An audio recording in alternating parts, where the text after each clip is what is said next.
Welcome back to another video. आज की video में जो है पीडी रेज को डिस्कस करेंगे। What are ICT PD arrays? ICT PD arrays refer to structure price zone where the market is intentionally delivered by institutional participants. ICT PD arrays ऐसे price zone होते हैं जहां से इंस्टीट्यूशनल पार्टिसिपेंट्स जो है अपनी एंट्रीज बनाते हैं।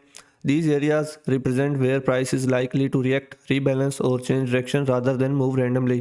आपको पता है कि प्राइस रैंडमली मूव नहीं कर रही होती, तो पीडी रेज ऐसे जोन्स को डिफाइन करते हैं, ऐसे जोन बता रहे होते हैं हमें जहाँ से प्राइस जो है रिएक्ट कर सकती है, रीबैलेंस हो सकती है, ठीक है, और या फिर अपनी डायरेक्शन को चेंज कर सकती है। PD arrays explain the logic behind price moving from one area to another in a controlled manner. PD arrays हमको बताते हैं कि प्राइस कैसे एक एरिया से दूसरे एरिया की तरफ मूव कर रही है और ये एक कंट्रोल्ड मैनर है, मतलब एक कंट्रोल्ड स्ट्रक्चर्ड है। They help traders understand how liquidity and imbalance influence market behaviour. PD arrays हमें बताते हैं कि कैसे लिक्विडिटी और इम्बैलेंस जो है मार्केट बिहेवियर पे मतलब असर करते हैं। By studying PD arrays traders can anticipate high probability price reactions. PD arrays को स्टडी करने से ट्रेडर्स जो है हाई प्रोबेबिलिटी हाई एक्यूरेसी वाली जो ट्रेड्स होती हैं उनमें पार्टिसिपेट कर सकते हैं। This approach aligns trading decisions with institutional price delivery logic.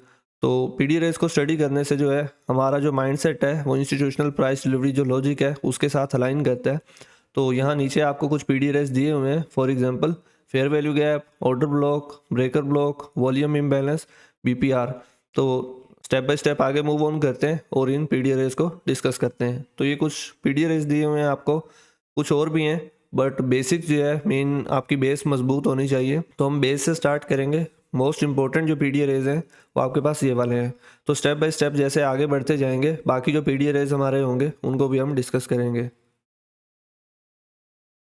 सबसे पहले हमारे पास फेयर वैल्यू गैप है। A fair value gap is a price imbalance created when the market moves rapidly leaving inefficient price action. तो fair value gap जो होता है ये तब बनता है जब मार्केट मतलब रैपिडली मूव करे, और ये 3 कैंडल स्ट्रक्चर होता है आपके पास, first candle, second candle and third candle. तो ये जो इनके दरमियान गैप बनता है ये आपके पास फेयर वैल्यू गैप होता है। It represents an area which price did not trade fairly due to strong institutional activity. ये ऐसे एरिया को रिप्रेजेंट कर रहा होता है जहाँ पे प्राइस जो है वो फेयरली ट्रेड नहीं होती due to institutional activity. Price often returns to this zone to rebalance before continuing its move. तो प्राइस ऊपर मूव करने से या फिर मतलब सेल साइड मूव करने से पहले इस एरिया को फिल करती है, क्योंकि फेयर वैल्यू गैप्स मैग्नेट की तरह वर्क कर रहे होते हैं, ठीक है। ये प्राइस को अपने तरफ खींचते हैं। आप देख लीजिएगा कि कोई भी फेयर वैल्यू गैप हो, मार्केट की कोशिश होती है एज सुन एज पॉसिबल इसे मार्केट फिल कर दे, या फिर अगर फिल नहीं करती तो थोड़ी ही देर बाद आके उसे फिल कर लेती है। यहाँ पे हमारे पास एक बुलिश फेयर वैल्यू गैप की एग्जांपल है। ये हमारे पास फर्स्ट कैंडल है, ये सेकंड कैंडल है एंड ये हमारे पास थर्ड कैंडल है। तो फर्स्ट कैंडल और थर्ड कैंडल के दरमियान वाला जो गैप होता है इसे हम फेयर वैल्यू गैप कहते हैं। ये हमारे पास एक बुलिश फेयर वैल्यू गैप की एग्जांपल है। आप देख सकते हैं कि मार्केट ने जब इसमें टैप किया तो मार्केट बाय साइड में जा चुकी है। यहाँ पे हमारे पास एक बेरिश फेयर वैल्यू गैप की एग्जांपल है। ये हमारे पास फर्स्ट कैंडल है, ये सेकंड है एंड ये हमारे पास थर्ड कैंडल है। तो फर्स्ट एंड थर्ड कैंडल के दरमियान जो गैप होता है हमारे पास, इसको हम फेयर वैल्यू गैप कंसिडर करते हैं। तो ये हमारे पास एक बेरिश फेयर वैल्यू गैप है। यहाँ पे आप लोग देख सकते हैं कि मार्केट ने जब इसमें टैप किया तो मार्केट सेल साइड में फॉल कर चुकी है।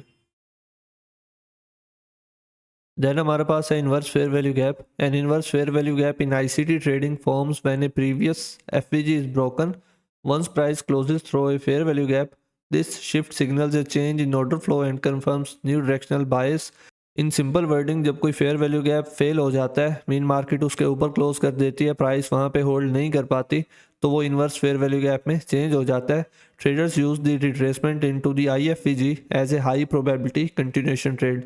तो मार्केट जब एक फेयर वैल्यू गैप के ऊपर क्लोज कर देती है तो वो इन्वर्स फेयर वैल्यू गैप में चेंज हो जाता है। देन मार्केट उसमें रिट्रेस करती है और यहाँ पे जो है ट्रेडर्स कंटिन्यूएशन के लिए अपनी ट्रेड को प्लान करते हैं।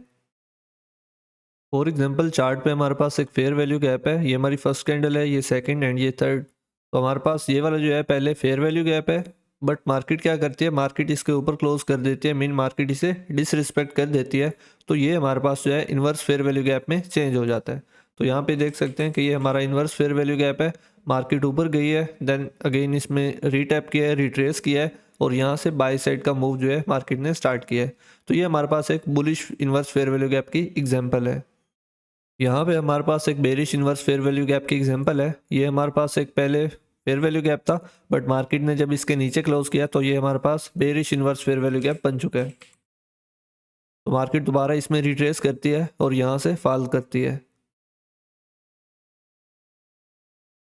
उसके बाद आपके पास ऑर्डर ब्लॉक है। An order block is a price area where institution place large buy और sell orders before a strong market move.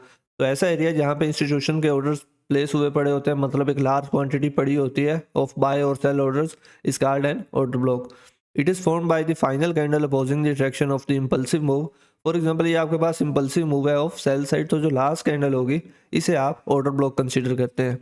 Price often returns to this zone to mitigate orders, making it a high probability reaction area। तो price जो है दोबारा इस zone की तरफ आती है और इसे मिटिगेट करती है ताकि यहाँ पे जो पेंडिंग ऑर्डर्स पड़े हैं वो एग्जीक्यूट किए जा सकें। तो ये एक मतलब हाई प्रोबेबिलिटी रिएक्शन एरिया आपके पास बन जाता है। यहाँ पे हमारे पास एक बुलिश ऑर्डर ब्लॉक की एग्जांपल है। ये हमारा बुलिश ऑर्डर ब्लॉक पड़ा हुआ है। आप देख सकते हैं कि जब मार्केट ने हमारे इस बुलिश ऑर्डर ब्लॉक में टैप किया है, मार्केट यहाँ से बाई साइड में गई है। यहाँ हमारे पास बेरिश ऑर्डर ब्लॉक की एक एग्जांपल है। ये हमारे पास बेरिश ऑर्डर ब्लॉक पड़ा हुआ है। तो जब मार्केट इसमें टैप करती है तो मार्केट सेल साइड में फॉल कर जाती है। उसके बाद आपके पास ब्रेकर ब्लॉक है। A breaker block forms when price breaks through an order block and later come back to that level. For example एक ऑर्डर ब्लॉक आपके पास पड़ा है, तो जब वो फेल हो जाएगा उसको आप जो है ब्रेकर ब्लॉक कहते हैं। It highlights trapped institutional positions and clear change in market intention. When price revisits a breaker block, a strong and deliberate reaction is often observed। For example पहले ही आपके पास ऑर्डर ब्लॉक था, तो जब market इसे break कर देगी और जब अगेन विजिट करेगी, ये आपके पास ब्रेकर ब्लॉक होगा। In simple terms A failed order block is called breaker block. तो जब कोई ऑर्डर ब्लॉक फेल हो जाता है उसे हम जो है ब्रेकर ब्लॉक कहते हैं। यहाँ पे हमारे पास बुलिश ब्रेकर ब्लॉक की एग्जाम्पल है। ये हमारे पास बुलिश ब्रेकर ब्लॉक पड़ा हुआ है। पहले ये ऑर्डर ब्लॉक था, बट जब मार्केट ने इसे ब्रेक कर दिया तो अब ये हमारे पास एक बुलिश ब्रेकर ब्लॉक बन चुका है। तो आप देख सकते हैं कि जब मार्केट इसे ब्रेक करती है, इसमें रिट्रेस करती है एंड देन बाय साइड का अपना मूव दिखाती है। यहाँ पे हमारे पास बेरिश ब्रेकर ब्लॉक की एक एग्जांपल है। आप लोग देख सकते हैं कि ये पहले हमारे पास एक बुलिश ऑर्डर ब्लॉक था, बट जब मार्केट ने इसके नीचे क्लोज किया तो ये हमारे पास बेरिश ब्रेकर ब्लॉक में चेंज हो चुका है। तो जब मार्केट अब इसमें विजिट करेगी तो मार्केट यहाँ से सेल ऑफ कर जाएगी। आगे बढ़ने से पहले आपको बताते चलें कि अगर आप भी हमारी आईसीटी की क्लासेस लेना चाहते हैं तो आप हमें ज्वाइन कर सकते हैं। आप दुनिया के किसी भी कोने में बैठे हैं हमारी क्लासेस ले सकते हैं। लाइव क्लासेस होती हैं जूम पे, स्टेप बाय स्टेप आपको आईसीटी ट्रेनिंग दी जाती है। हाई प्रोबेबिलिटी सेटअप्स जो होते हैं उनके बारे में आपको गाइड किया जाता है। ऐसे सेटअप्स जिनका रिस्क टू रिवॉर्ड हाई होता है और जिनके एक्यूरेसी ज़्यादा है उस बारे में गाइड किया जाता है। इंस्टीट्यूशनल लेवल पर जो लोग ट्रेड कर रहे हैं उनका माइंडसेट क्या है। उसके बाद सपोर्ट टीम हमारी होती है ताकि आपकी कोई भी क्यूरीज हैं, कोई भी क्वेश्चन है आपका, तो उसका आपको टाइमली आंसर मिल पाए। जब क्लास एंड हो जाती है उसके बाद आपको रिकॉर्डिंग भी प्रोवाइड कर दी जाती है ताकि आप रिवीजन करना चाहते हैं या फिर ड्यू टू एनी रीज़न आप जो है मेन क्लास ज्वाइन नहीं कर पाए तो आप रिकॉर्डिंग भी देख सकते हैं। मेंटोरशिप की डिटेल्स के लिए डिस्क्रिप्शन आप चेकआउट कर सकते हैं, वहाँ पे इसकी कंप्लीट डिटेल्स मैंशनड है। देन हमारे पास है volume imbalance. A volume imbalance occurs when two consecutive candles have overlapping wicks but not overlapping bodies. यहाँ पे आप लोग देख सकते हैं एग्जांपल्स में कि ये जो आपके पास गैप बचता है बॉडी टू बॉडी, इसको आप वॉल्यूम इम्बैलेंस कहते हैं।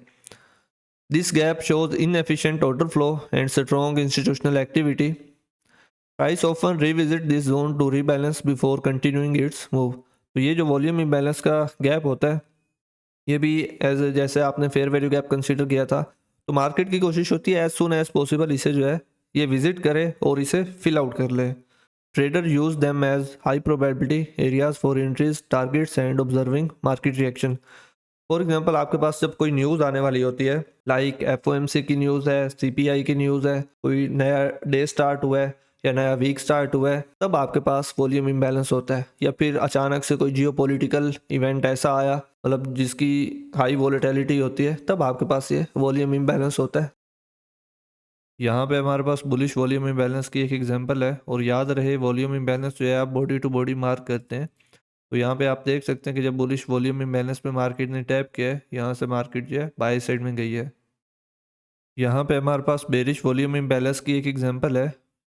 Body to body volume imbalance को हम मार्क करेंगे और देख सकते हैं कि जैसे मार्केट ने इस बेरिश वॉल्यूम इम्बैलेंस में टैप किया है, मार्केट यहाँ से सेल साइड में गई है। उसके बाद हमारे पास बैलेंस प्राइस रेंज है। A balance price range BPR forms when a bullish and bearish fair value gap overlap creating a zone of market equilibrium. तो जब आपके पास एक fair value gap and then opposite fair value gap mean एक bearish and bullish fair value gap overlap करते हैं जिस reason में, वो आपके पास बीपीआर होते हैं। नीचे आपके पास एग्जांपल शो हो रही होगी, यहाँ पे आप लोग देखें कि ये एक फेयर वैल्यू गैप था, first fair value gap and second. तो इनका जो ओवरलैपिंग रीजन होगा, कॉमन एरिया होगा, उसे आप बीपीआर कहते हैं। तो ये हमारे पास बुलिश बीपीआर है। This zone represents a balance between buying and selling after rapid price movements. Traders use BPR as potential entry points, accepting price to react. It highlights areas where institutional activity or smart money may influence the next market move. तो BPR आपको बताता है कि next market का move क्या होने वाला है और स्मार्ट मनी किस डायरेक्शन में पार्टिसिपेट करने वाली है। यहाँ पे हमारे पास बुलिश BPR की एक एग्जांपल है। तो फर्स्ट फेयर वैल्यू गैप हमारा ये वाला है और सेकंड फेयर वैल्यू गैप हमारा ये वाला है। तो जो इन दोनों में कॉमन रीजन है दोनों फेयर वैल्यू गैप्स में, उस एरिया को हम बीपीआर कहते हैं, बैलेंस प्राइस रेंज। तो ये हमारे पास बीपीआर है। तो आप देख सकते हैं कि मार्केट इसमें रिट्रेस हुई है और यहाँ से बाय साइड का मूव मार्केट ने दिखाया है। यहाँ पे हमारे पास एक बेरिश बीपीआर की एग्जांपल है। तो फर्स्ट फेयर वैल्यू गैप हमारे पास ये वाला है and second fair value gap ये वाला है। तो जो इनका ओवरलैपिंग रीजन है वो हमारे पास बीपीआर होता है। तो यहाँ पे जो हमारे पास ओवरलैपिंग रीजन निकल के आ रहा है हम उसको मार्क करेंगे। तो ये जो हमारे पास रीजन निकल के आ रहा है वो ये वाला कॉमन रीजन है। तो इसका मैं कलर चेंज कर लूँगा। तो ये हमारे पास जो एरिया है ये बीपीआर का एरिया है। बैलेंस प्राइस रेंज जो है हमारी वो ये वाली है। तो आप देख सकते हैं कि मार्केट ने जब इसमें रिट्रेस किया है, मार्केट सेल ऑफ कर गई है। वीडियो कैसी लगी कमेंट सेक्शन में ज़रूर बताइएगा। अपना ख्याल रखिएगा। मिलते हैं किसी नेक्स्ट वीडियो में। चैनल को सब्सक्राइब कर लें ताकि आने वाली मज़ीद वीडियोज़ आप तक टाइमली पहुँच पाएँ।